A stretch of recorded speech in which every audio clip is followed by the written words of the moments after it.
Look at the receipt. Not hypothetically.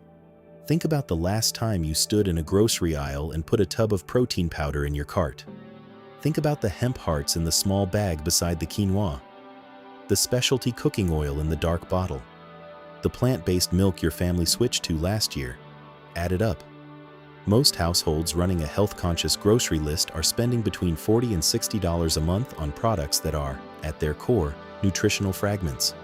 Pieces of something, isolated, processed, packaged, priced. Every tub of protein powder on that shelf is a receipt for something that used to grow in the ground for free. One plant, 5 products, a history that was not lost. Welcome to the vault. It was buried. Here is what that costs you personally. The Nutrition Business Journal tracked U.S. household supplement spending in 2022 and found the average American consumer spends $47 per month on protein products alone. Separately, a cold-pressed hemp seed oil, one of the most nutritionally complete cooking oils documented, runs between $12 and $20 for 16 ounces at retail. Hemp flour, which exists as a specialty baking ingredient, costs roughly 3 times the price of wheat flour per pound. Hemp milk sits at the premium end of the plant-based dairy shelf.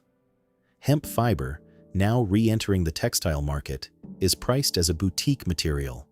5 product categories, 5 separate price points, so 5 separate companies taking margin. Now consider that shelled hemp hearts, the raw seed of the same plant, deliver all 5 of these value streams from a single harvest, in a single growing season, on soil that requires no synthetic fertilizer to produce a viable crop. The plant that was erased produces, from a single harvest, the exact 5 products your household is currently buying from 5 different companies. That is not a nutritional footnote. That is a budget line. That is $47 a month that exists, in its current form, because of a vote taken in 1937. Cannabis sativa, hemp, has a cultivation record stretching back 10,000 years. Archaeologists found hemp cord in pottery fragments at a site in present-day Taiwan, dated to approximately 8000 BCE. For most of recorded human history, this was not a controversial plant. It was infrastructure. It was rope, sail canvas, paper, lamp oil, and food. In 1619, the Virginia Colonial Assembly passed a mandate requiring every farmer in the colony to grow hemp, not encouraging it, requiring it. The penalty for non-compliance was a fine. For the next 2 centuries, hemp was legal tender in several American states. You could pay your taxes with it. Then came 1937. The Marijuana Tax Act passed the United States Congress on August 2nd of that year. The act did not explicitly ban hemp. It imposed a transfer tax so prohibitive and an administrative burden so deliberately complex that commercial cultivation became functionally impossible overnight. Harry Anslinger, Commissioner of the Federal Bureau of Narcotics, was the act's primary architect and its most vocal congressional advocate. The act passed in a session that lasted less than 2 minutes on the House floor. No hemp farmers were consulted. No agricultural economists testified. The American Medical Association opposed it. Their opposition was entered into the record and set aside. 1 year earlier, in 1936, DuPont's Internal Research Division had completed development of nylon, the first fully synthetic fiber. In 1937, DuPont filed the patents. In 1938, in Popular Mechanics published a feature calling hemp the new billion-dollar crop, documenting a newly invented decorticator machine that would finally make hemp fiber processing economically competitive with cotton and synthetic alternatives. The article ran 4 months after the Tax Act had already made growing hemp a federal administrative nightmare. The timing is documented. The sequence is public record. In 1942, the United States was at war and desperately short of fiber for rope, parachute webbing, and military canvas. The USDA produced a 14-minute film titled Hemp for Victory, distributing it to farming communities across the country and offering draft deferments to farmers who grew hemp for the war effort. The same crop, the same seed, the same plant that federal policy had rendered commercially impossible 5 years earlier. The same government that gave farmers a medal for growing hemp in 1942 made it a federal crime to possess the seeds 3 years later. In 1957, the last commercial hemp fields in the continental United States were plowed under in Wisconsin. In 1970, the Controlled Substances Act classified cannabis sativa as a Schedule I substance, the most restrictive federal category, reserved for substances with no accepted medical use and high abuse potential. Hemp and marijuana were listed under the same botanical name, with no distinction made for THC content. 81 years would pass before the 2018 Farm Bill restored hemp as a legal agricultural commodity. 81 years. 4 generations of farmers who never planted it. Now look at what those 81 years cost nutritionally. Hemp seed contains approximately 33 grams of protein per 100 grams of shelled seed. Soy contains 36 grams per 100 grams. But raw soy cannot be consumed without processing. It contains phytates and trypsin inhibitors that block protein absorption and require industrial treatment to neutralize. Hemp contains neither.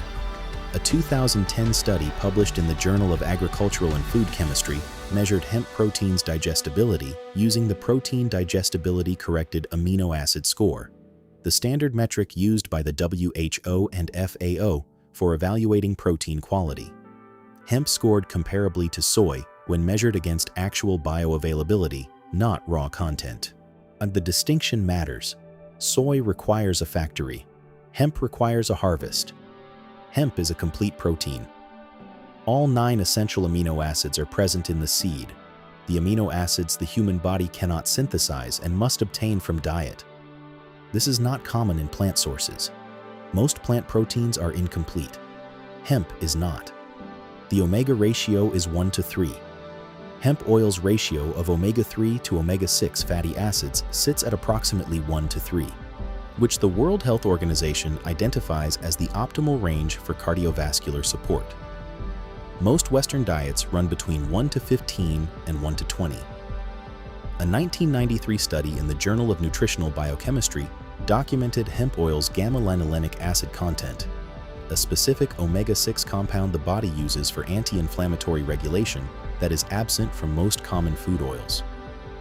The USDA's own Bulletin Number 404, authored by botanist Lister Dewey in 1916, he documented hemp's agricultural properties with enough precision that the bulletin was still being cited by researchers 60 years later. The federal agency that would eventually bury the crop had already published the evidence for its value. 0 phytates. Hemp seed contains no phytic acid, the anti-nutrient present in soy, legumes, and many grains that binds to zinc, iron, and calcium and prevents their absorption. This means the minerals present in hemp are bioavailable without any processing step. Soy milk, by contrast, requires fortification to restore the nutrients neutralized during processing. The financial architecture behind the erasure is not a theory. It is a set of documented corporate positions and filing dates. DuPont's 1937 annual report, a public document, projected synthetic fiber revenues contingent on the displacement of natural fiber competition. The report's language describes nylon's market opportunity in terms that assume the removal of hemp and cotton alternatives from the industrial supply chain. William Randolph Hearst, whose newspaper empire held significant investments in timber for paper pulp, ran a sustained editorial campaign through his national papers framing cannabis as a public menace. A campaign that historians including Jack Herer have documented ran concurrently with the congressional push for the Tax Act. Hearst's paper mills faced direct economic competition from hemp paper, which requires less processing and produces fewer toxic byproducts. The soy industry's expansion in the decades following hemp prohibition follows a trajectory that is documented in USDA NASS acreage records.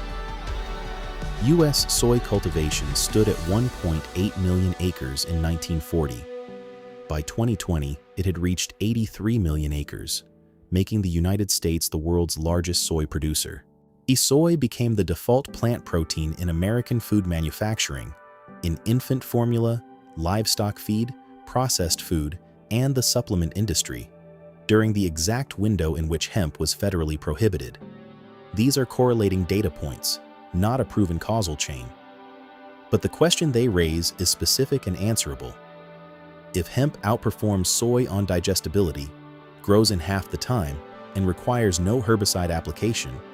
What would U.S. agricultural acreage look like today if the 1937 vote had gone the other way? Here is what you can do right now, legally, in all 50 states. Shelled hemp hearts are available at most grocery stores and in bulk from certified organic suppliers. Look for USDA organic certification and a country of origin label. Canada and the United States are the primary producers of food-grade hemp, and quality varies significantly from unverified international sources. 3 tablespoons of shelled hemp hearts deliver 10 grams of complete protein. No processing, no isolate, no patent. Add them to anything: yogurt, oatmeal, salad, smoothie. No cooking required. Hemp flour can replace up to 25% of wheat flour in any baked recipe without structural failure. Beyond 25%, the protein content begins to affect gluten network formation. Experiment from there. Hemp oil should be purchased cold-pressed only and stored in the refrigerator after opening. Do not use it for high-heat cooking. The GLA content begins to degrade above 165 degrees Fahrenheit. Use it as a finishing oil. Dressings, drizzled over cooked grains, stirred into soups after the heat is off. If you are interested in growing hemp, as of the 2018 Farm Bill, cultivation is legal with a state-issued license in most U.S. states. Home cultivation rules vary significantly by state.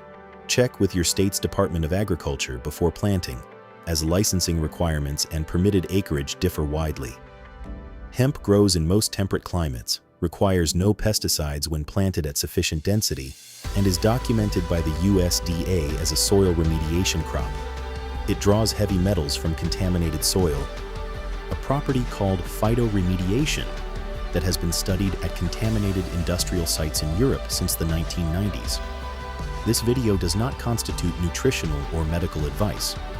Individual dietary needs vary.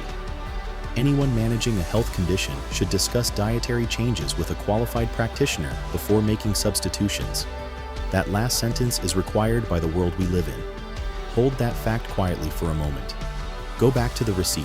When you started this video doing arithmetic on a grocery habit, you end it with a different kind of arithmetic. The protein powder in your cart did not appear on that shelf because it was the best solution available.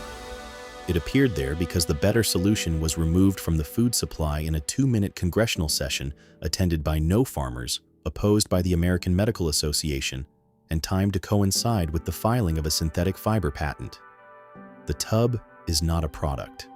It is a monument to a plant that was buried before you were born. The monument is $30. You have been paying for it your entire adult life. What changes is not the shelf.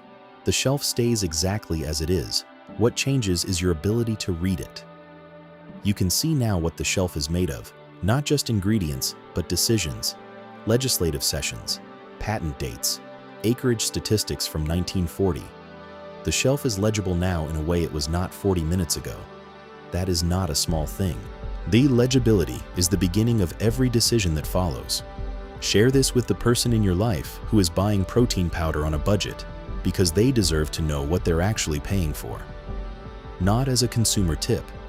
As a documented history they were never given access to. If this vault has earned a place in your feed, time to subscribe. Because the next file describes a plant that served as the primary wound treatment compound in every military field kit from the American Civil War through the First World War, was listed in the U.S. Pharmacopoeia for 60 years, was used by field surgeons on 3 continents, and was removed from official medicine. In the same decade, a synthetic replacement was patented by the same company twice. One plant, 60 years of documented clinical application, gone in a single regulatory reclassification. That file is already in the vault. The question is whether you'll be there when it opens.